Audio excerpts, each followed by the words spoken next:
कलियुग केवल नाम आधारा, सुमिर सुमिर नर उतर ही पारा। वृंदावन की एक गोपी रोज दूध दही बेचने मथुरा जाती थी।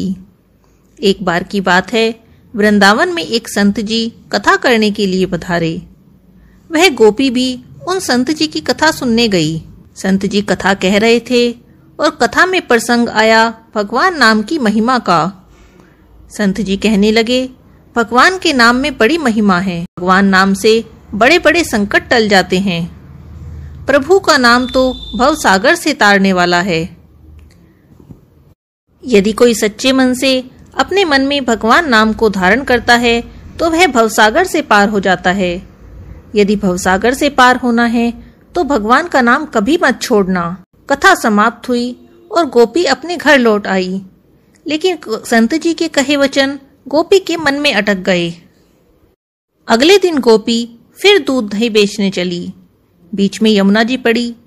रोज गोपी यमुना जी पार करने के लिए नाविक की राह देखती थी, लेकिन आज गोपी को संत जी की बात याद आई। संत जी ने कहा था, भगवान का नाम तो भवसागर से पार लगाने वाला है। वह सोचने लगी, जिन भगवान के नाम से भवसागर से पार लग सकते हैं, तो क्या वह भगवान का नाम मुझे इस यमुना नदी से पार नहीं लगा सकता। संत जी की बात को याद करके गोपी ने मन ही मन भगवान के नाम का आश्रय लिया और वह भोली भाली गोपी यमुना जी में उतर गई। अब जैसे ही गोपी ने यमुना जी में पैर रखा तो उसे ऐसा लगा मानो वह जमीन पर चल रही हो। नाम जपते जपते वह गोपी सारी नदी पार कर गई। उसे पार पहुंचकर बहुत ही खुशी हुई। वह मन में सोचने लगी, सच ही कहा है, संतों का दर्शन बहुत ही पुण्य फलदायी होता है। यह तो संत जी ने बड़ा ही अच्छा तरीका बता दिया यमुना पार जाने का। अब रोज रोज नाविक को पैसे भी नहीं देने पड़ेंगे और उसकी राह भी नहीं देखनी पड़ेगी। एक दिन गोपी ने सोचा कि संत जी बड़े पहुंचे हुए हैं, उन्हें अपने घर खाने पर बुलाना चाहिए। ऐसा विचार कर अगले दिन गोपी जब दूध दही बेचने गई, तब संत जी के पास जाकर उन्हें अपने घर आकर भोजन करने का निमंत्रण दिया। संत जी तैयार हो गए। गोपी संत जी को साथ लेकर अपने घर के लिए चल दी। अब बीच में फिर से यमुना नदी पड़ी।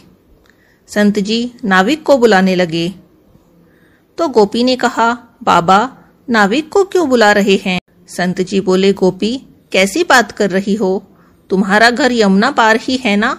अब नाविक के बिना यमुना पार कैसे चलेंगे भला।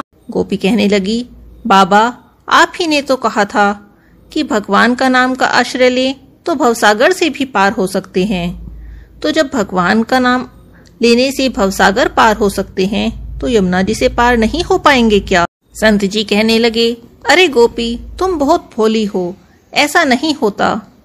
लेकिन गोपी कहने लगी, नहीं संत जी, जब से आपने कथा में यह बात कही है तब से मैं ऐसा ही करती हूँ।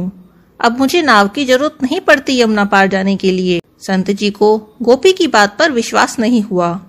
वह कहने लगे, चलो फिर तुम पहले यमुना पार करके दिखाओ, मैं तुम्हारे पीछे पीछे आऊंगा। बस फिर क्या था, गोपी ने भगवान के नाम का आश्रय लिया और यमुना जी में उतर गई और देखते ही देखते यमुना जी पार कर गई। गोपी को ऐसा करते देखकर संत जी ने भी यमुना जी में पैर रखा। जैसे ही संत जी ने यमुना जी में पैर रखा, चपाक से पानी में गिर पड़े। संत जी को बड़ा आश्चर्य हुआ। गोपी ने देखा संत जी पानी में गिर गए हैं। तब वह वापस आई और संत जी का हाथ पकड़ लिया और चलने लगी। गोपी का हाथ पकड़कर संत जी भी इसी प्रकार चलने लगे जैसे जमीन पर चल रहे हों।